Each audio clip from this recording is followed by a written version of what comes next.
Welcome to Global Vision. Today, I bring to you an amazing program and a great conversation with Dr. Kristen Willeumier. We're going to speak about the brain, and we all have one, so we need to make it work better. Welcome, Dr. Kristen. Oh, it is such a pleasure to be here with you today. Thank you so much for allowing me the opportunity to talk about a subject I'm very passionate about, our brain. I know. Tell us a little bit about your background and your interest in the brain. When did that start? So it started 2 decades ago. I know I might not look like I've been in the field that long, but back in the 90s, I did my undergraduate work at Boston College in the field of psychology. And then I did graduate school over at UCLA. I did a master's degree in Physiological Science, and I worked in a laboratory of neuroendocrinology. So I studied how hormones act on the brain, but I did that in an animal model. And then I continued on and did more graduate training at UCLA in the Department of Neurobiology. So I got a master's and a PhD. And I studied a gene that becomes mutated in the young onset form of Parkinson's. And again, I was doing studies at the level of the single cell and understanding how neurons communicate with one another. After 10 years in a laboratory setting, I then left and went into the clinical setting. And I became the director of clinical neuroimaging research for the Amon Clinics. And the Amon Clinics is an outpatient psychiatric setting that really sees patients with complex psychiatric disorders. So the patients that would come into our clinic had anxiety, depression, ADD, bipolar disorder. But what's unusual about the Amon Clinics is that they use sophisticated neuroimaging to target and treat psychiatric disorders. So in the United States, they currently have 8 clinics, and they see about 3,000 to 4,000 patients a month. And in running their clinical neuroimaging department, I helped them to develop their brain database, which now has over 150,000 scans, and ran all of their clinical neuroimaging studies. And I held a second position. I was their director of nutrition and nutraceuticals, which was really fun because I got to come in and demonstrate the efficacy of using nutritional supplements in changing brain function. But I had these great neuroimaging tools to show whether they worked or not. And I did a lot of their nutritional consults as well. So I've worn many hats. I love that, honestly. And it's so fascinating, everything. So tell us, why did you write the book, Biohack Your Brain? Yes, thank you. So I wrote the book Biohack Your Brain based on the clinical experiences I had over at the Amon Clinics. So back in 2009, when I first started working there, we ran what became one of the largest brain imaging studies in living professional football players. Wow. So we worked with 100 players and asked the question, does playing professional football cause long-term brain damage? At that point in time, the movie Concussion had not come out, so that came out more in 2015. People weren't really talking about chronic traumatic encephalopathy and all of these degenerative issues that we're now seeing in athletes that play collision-based sports, whether that is soccer or football. So back in 2009, we ran this study, and all of the athletes that came into our program got comprehensive medical examination, right? We did neurocognitive tests, neuropsychiatric tests. We did 2 types of brain imaging. We looked at the electrical activity of their brain, and we looked at the functional activity of their brain. And not surprisingly, we saw a significant amount of brain damage. The great news was that we put the players on a brain rehabilitation protocol. And because we were working with 100 players, and it's very expensive to run these kind of research studies, I mean, they can cost upwards of $500,000. The rehabilitation component was optional. So a certain number of players wanted to opt in. And the goal was, what were some of the basic dietary and lifestyle interventions and supplement interventions that we could do with this population of athletes? And what we found by, again, implementing very simple things within a 6-month period of time, we can restore and rehabilitate brain function. And we were able to show this using the neuroimaging. And that was so profound, not only to me, but it literally changed our clinical practice. And we started utilizing and implementing these strategies with people who had mild cognitive impairment and dementia and various forms of psychiatric issues. So the goal in writing the book was to really show people, yes, we can change brain function. We can do it through simple changes in diet and lifestyle. And if we need to add more sophisticated analysis, so we have neurofeedback and transcranial magnetic stimulation and hyperbaric oxygen therapy. So we have all of these other modalities available to us, but they're expensive and they're not always accessible to a lot of people. So really the goal in writing the book was, we can change your brain. It just takes being very conscientious in the choices that you make. And I wanted people to have a guide on what worked. And this book was written not just about our clinical experience. I mean, I made sure it really encompasses the current literature in the field. Mm-hmm. And why is it so important to assess our brain, and when should we start? That's a great question. So I tell people it's important to assess your brain starting as early as possible. So, you can start as early as your 20s, but really for anyone over the age of 40, I recommend getting an annual assessment. And the assessment can be very simple. You can just do a basic cognitive assessment. You can go to a neurologist, you can go to your psychiatrist, you can talk to your general practitioner, have them do a basic neurocognitive assessment. And just like you get your labs done annually, or I hope that you're getting your labs done annually, get your brain evaluated annually. You can also do something called a quantitative electroencephalography, where we can measure the brainwave patterns. So that's a very non-invasive way to assess brain function. It does not use ionizing radiation. It's something that, like I said, every parent who has a child that plays a collision-based sport can get this QEEG and just have it on file. And if their child ends up having a brain issue, they can go back and have a follow-up and then do some corrections to make sure we get the brain back to baseline. So that's just an example of how a parent could use it. But again, if you know that you have mild cognitive impairment, Alzheimer's, or dementia that runs in your family, get your brain assessed. Because one of the things we say in the clinic is, you cannot change what you do not measure.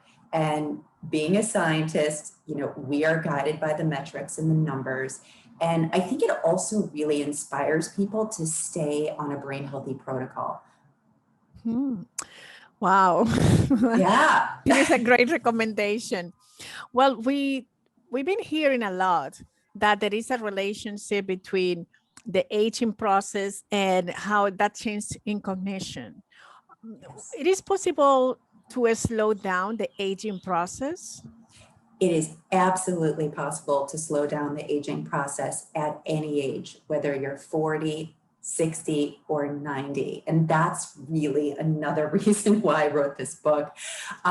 Your brain is dynamically changing every single day by what we're exposed to in the environment, by the foods that we're taking in, by the thoughts that we're thinking, by the cognitive activities we're doing or not doing. I mean, I'm looking at you and you have probably 200 books or more behind you. More. So I know that you're active, you're actively reading and working out your brain, which is wonderful. So yes, you can keep your brain cognitively proficient at any age. One thing that I'd like to share with people, because most people don't know this, and I would not have known this if I haven't been in the field for 2 decades, but we can see the cellular changes that lead to Alzheimer's and dementia happen 2 decades before you have a symptom. So these diseases of aging that start in your 6th and 7th and 8th decade of life can really start to manifest cellularly in your 40s and 50s, which is why it's really important to just start being mindful and more conscientious of the things that you're doing. The water you're drinking, the foods you're eating, whether or not you're exercising, how much sleep you're getting. the quality of sleep that you're getting. I don't want people to underestimate the contribution of these very small changes practiced consistently over time. And because I'm a scientist and I'm sort of a naturally born skeptic, when I started seeing that these small changes that our athletes were making consistently over time, so I was monitoring them longitudinally and then doing the imaging to see the impact that it had on the brain. So somebody would say, well, what do these things do to the brain? They help to maintain blood flow to the 400 miles of capillaries you have in the brain. They help to maintain brain volume, which unfortunately, as we age, starts to shrink. So by the time we hit age 40, the brain shrinks about 5% per decade. So we need to actually start doing these things right away to really maintain the optimal health and cognitive function of our brain. Wow, that's a great advice. Let's go back to the work that you have been doing with the NFL players. And I know that you've been working with them to help them to lose weight. And how could you program your brain to do that? Can you explain a little bit more about that? Absolutely. So the reason why I was working to help professional athletes lose weight, and particularly our football players, who many of them who were offensive linemen, defensive linemen, their weight is so much more than somebody who would be sort of normally be that height. So, you know, a 6 foot or 6'2" man might be 350 pounds, which is just excess weight on their body. And we had published actually 2 research studies looking at the effect of excess weight on brain function, and it's inflammatory. So having excess weight causes a chronic inflammation, and it can actually impact your brain function, especially your frontal lobes, which are in the front part of the brain. They're involved in executive function, right? Making good decisions, your working memory, your personality, your ability to inhibit doing certain things, or your goal-directed behavior. So we want to make sure, how do we keep people healthy? So my mentor at the time of running this study said, you are going to run a brain-directed weight loss group for professional athletes. I would like you to teach them how to get brain fit and healthy. So that was really part of the process. And what I did was train them in how to use the Mediterranean diet and implement that into their lifestyle to support their brain health. Now, why is the Mediterranean diet so important? We already know, right, from decades of research that it helps improve cardiovascular function. But now the research is really showing that it's helping to protect you from neurodegenerative decline. And some of the latest research that's coming out, which is really extraordinary, is that people who follow a Mediterranean diet can slow cognitive decline by as much as 7.5 years and reduce Alzheimer's disease by as much as 53%. I mean, those statistics are extraordinary. And really that particular diet, it was called the MIND diet. So the Mediterranean intervention for neurodegenerative delay. And it was created by people over at, scientists and people in academia over at Rush University. So you have to follow the diet rigorously for over the course of years to get that kind of effect. But they found that people who followed it even moderately were able to slow down cognitive decline by as much as 4.5 years, and slow down Alzheimer's, or reduce their risk of Alzheimer's by 35%. And those statistics alone are really extraordinary. So you have to, in teaching this to the players, they had to do it very prescriptively, meaning I had them have 3 servings of green leafy vegetables each day, 1 serving of a colored vegetable, right, that's loaded with the beta carotene, 2 servings of a fruit, and berries are what have sort of the strongest scientific evidence of slowing cognitive decline. 1 serving of legumes, 1 serving of a grain, but that grain has to be nutrient dense. So a quinoa, amaranth, millet, buckwheat, farro, not something white, but something that actually is loaded with fiber and nutrients. We reduced dairy to no more than 1 serving per day, tried to get them to do more plant-based dairy choices. So think almond milk, oat milk, hemp milk. Fish was important, so getting 2 servings of wild-caught fish each week. Healthy oils, olive oil is the best, extra virgin olive oil, almond oil, walnut oil, even coconut oil. Yes, it's a saturated fat, but it's very healthy for the brain. And then we reduce consumption of red meats. So it's very prescriptive. I had them follow it, very closely. But what we found is our players were able to lose an extraordinary amount of weight. And in the book, I detail in every chapter, I give an NFL story and a client story, because I ended up taking this group that I taught football players and taught it to our psychiatric patients as well. And it was easy for them to maintain it on time, because sometimes, losing the weight is not the difficult part, it's to maintain it. Thank you for bringing that up. Yes, so the group lasted, I taught it almost the entire time I was at the clinic. So this was over a 6 to 7 year period. Every week I would teach. So there's an accountability piece that's really important. And once they learned the principles, which is what I outline in the book, they were able to take it and run with it. So the goal was, how do I take the way you're currently eating and up-level it so that it has more antioxidants that are going to help protect the cells of your brain? Because most people don't realize the brain is really vulnerable to damage from free radical oxidation. The free radicals that are generated just from our metabolic activity, from physical exercise, and then from our bad brain habits like smoking or environmental pollution that we might be exposed to. So the brain has a very delicate balance between its antioxidant systems, which actually bind to free radicals and prevent them from damaging our cells, and the free radicals. So through the diet, I want to make sure you're getting an abundance of the antioxidants. And you find those, again, in fruits and vegetables. So you want the blueberries, strawberries, raspberries, every day if you can, and you want those green leafy vegetables. And so really it was following it day after day, and the habits then become ingrained, so they stay on it for years. What would be the 5 foods that we should never miss if we want to keep our brain healthy? I love that question. I got my refrigerator stocked with the things that I'm going to recommend. So number 1, not surprisingly, is the blueberries. The reason why I love blueberries is Harvard did a longitudinal study over the course of 20 years and found that people who had 2 to 3 servings of a cup of either blueberries or strawberries were able to slow cognitive decline by 2.5 years.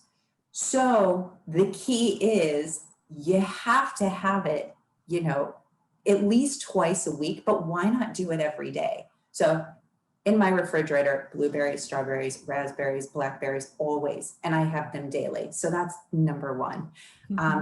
Number 2, walnuts is a brain superfood. All you need to do is have 5 to 6 walnuts per day, loaded with omega-3 fatty acids, anti-inflammatory, protects the brain. So we want to get the healthy nuts in. If you're not going to have the walnuts, get cashews, almonds, those will work too, but really the brain superfood is the walnut. Number 3 is wild-caught salmon. Try to do some kind of salmon. The omega-3 fatty acids from the fish are actually anti-inflammatory and help to maintain brain volume. And I know there's going to be vegans out there. So if you don't want to eat fish, you can get your omega-3s from vegan sources. But when it comes to the research literature and brain imaging, the thing that really maintains brain volume over time are the marine-based omega-3s. So we want to get that in. Number 4, and this is going to be the broad category, is just green leafy vegetables. So get your kale, broccoli, spinach, put it in a green juice every day, really easy to do. Those are going to be life-saving nutrients, again, loaded with antioxidants. And those digestive enzymes, if you put it into a juice, will also be helpful for you to digest food. So they're loaded with enzymes, and enzymes are life-giving properties. And then the last food everybody's going to love is a square of dark chocolate. So oh, yummy. chocolate, I know now the chocolate gets in there, but it has to just be a little bit of the dark chocolate. So the dark chocolate has the flavonols, again, antioxidants that cross the blood-brain barrier, have been shown to improve cognition and also help to improve blood flow to the brain. So I have a question about that. yes. The salmon, if it's a smoked salmon, is the same one that is fresh, and the chocolate, if it's the cocoa powder that is dark, is also the same effect? The cocoa powder that is dark is perfect. And if you can see how much cacao is in it, 70% or greater is what you want to achieve, because they've done studies. The less cacao, so the more it gets closer to the milk chocolate, you don't have the flavonols in it. And it's the flavonols that are giving you the brain health benefits. So yes to the cacao. And also you can look at the sugar content, because the greater the sugar content, it's probably going but the raw cocoa is okay. The raw cacao is okay. And it's great to put in smoothies, right? With the banana, and you're good to go. And the smoked salmon works as well, right? Because that's loaded with the omega-3 fatty acids. And do your best to get it wild caught if you can, instead of the farmed. Typically you have to ask, because most people are not going to tell you. And if you're concerned about mercury, you can also take a cilantro tincture, so something to help gently chelate heavy metals from your body. So you can put that in water.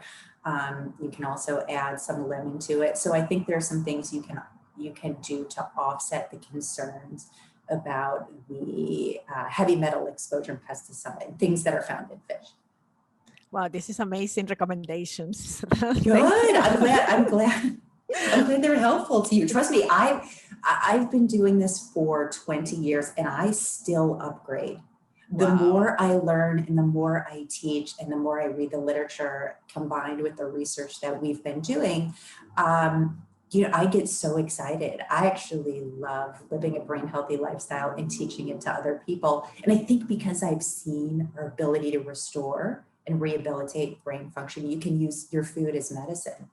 And that's why it's so encouraging to be able to even talk to you about these things. But it sounds like you already live a brain healthy lifestyle. I try. And you're glowing, and yes, you can show from the inside out. But I think it's sometimes because a lot of our viewers are entrepreneurs and people who are business people, and they're always very busy. I think that your suggestions are great, because everybody could put some blueberries in a shake and do something, and this you could do a lot of these things very early in the morning, right? You can just make a really great brain healthy smoothie. Imagine if you put the blueberries in every day and the cacao, and you could just use water and throw a banana in and throw something green, and you're already checking a bunch of those things off of the list. And because you speak with entrepreneurs, I will share with you, we had the Young Presidents Organization, the YPO, come into our clinic during one of their retreats, and we scanned everybody's brain. And of course, everybody thought their brain was going to look fantastic. But having seen thousands of scans, I recognize all of us could use an upgrade. And, even those of you in YPO who are brilliant, making millions of dollars. And I love entrepreneurs because they're always about the upgrade, right? What can we do to take our game to the next level? So following all of these recommendations is really important. Not only did we put everyone on YPO on a brain healthy protocol, but then we also use some of our fun neuroimaging modalities to help, what I like to say, balance their network connectivity. So the way the neurons are communicating in their brain so that they are firing at their most efficient. And that's what business people like to do, because when do you have the best mental clarity is when your brain is functioning optimally. And if you have ADD, anxiety, you're overstressed, the mental resources, the cognitive resources, you're not going to have the full complement. They're being redirected towards different brain areas. So that's why staying calm and balanced and having a really good brain health protocol is essential for business owners. And what you will say that would be the most detrimental practices that dwarf the brain function? Number one, too much sugar in our diet. You know, I know this is not a revelatory, brain hack, but what I will tell you, having taught these groups for many, many years and having tracked people's dietary habits, most people don't know that the American Heart Association recommends that women keep their sugars to 25 grams per day and men keep their sugar to 36 grams per day. So I want to ask your audience to take 1 week and track the amount of sugar that you're taking in from everything, from the things that you're drinking, your iced coffees. You know, it's amazing where sugar is hidden, and sugar is inflammatory to your body. So number one thing that you can do is just bring down your consumption of sugars. Don't take out the healthy fruits, by the way. Those are the sugars you actually want. Just let's take out a lot of the grains and things. Number two is alcohol. So, again, because I've been in a brain imaging clinic and have seen thousands of scans, we've always told people alcohol is not a brain health food. Now, on the Mediterranean diet, they've said, okay, a little bit of alcohol in moderation, red wine is great.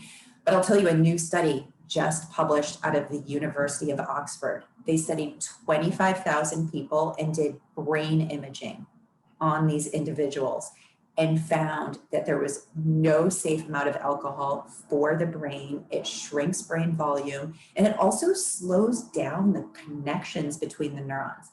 Now, again, that's not rocket science, right? If you've had too many, cocktails and you get in your car and get stopped and your friendly officer has you do a few tests to, assess your level of brain function, you start to see you have slow motor coordination. So if you are healthy, don't have any psychiatric issues, 1 to 2 glasses of something a week is fine. But most people, we find, might have 1 to 2 glasses a day. So it's just no amount of alcohol is really that great for your brain function. So I would just encourage people to think about that. Number 3, just limit your consumption of meats.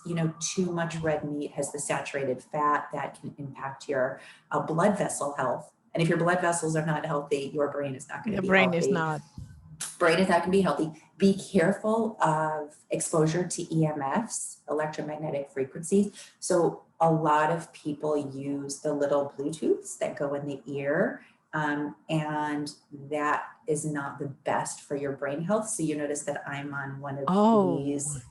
Yeah, I never use the Bluetooth near my ear. So that's just, I think it's just a smart piece of advice. I would do what you're doing right now with your headset. So when you're talking on your phone, either use the long wire or to your speakerphone, and don't put your computer on your lap. Again, put it on a desk. I know this is simple. Another thing, plastics, like try not to have your water and putting foods in the plastics. The BPA can leach into the water. So I tell people, get a water filter. It's actually relatively inexpensive, and you can just drink the water from your tap. You could squeeze a little lemon in it to make it healthier, or you can buy it in glass bottles like I do. So just be mindful of the plastics. And why the simplest things? Why is so important to just be hydrated, sleep well, and exercise? Yeah, that's really important. So hydration, again, when I was tracking, hundreds, if not thousands of people over time, the number one thing people didn't do was drink the appropriate amount of water for their body. And I'm guilty of that as well. Guilty as charged. Guilty as charged. So it's something I have to think about every day. Your body excretes between 1.8 to 2 liters of fluids per day. So you need to drink that equivalent of that amount. And that's why you want to have enough water. Your brain is in 75% water. So if you're a business owner, an executive, and you're listening to this and you're experiencing brain fog, go have a glass of water. It's really that important. So hydration is critical for brain function. A 1 to 2% drop in hydration can actually cause brain fog. So that's number 1.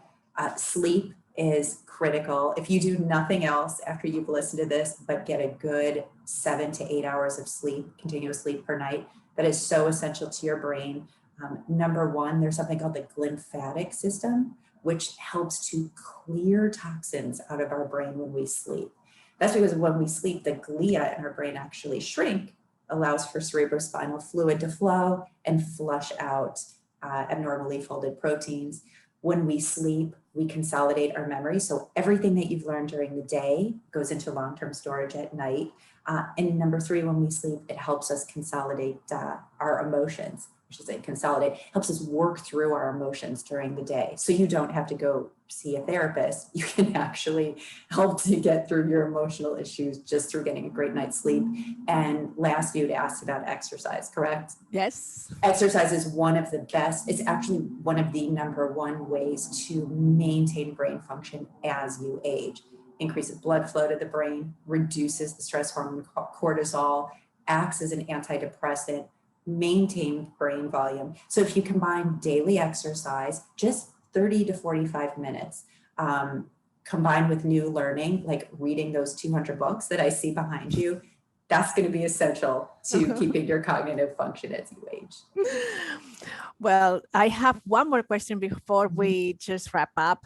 It is, you've been 20 years in the field, and yes, I'm sure that you have seen how the brain has become in the center of a stage, because when I was growing up, no one really speak about the brain.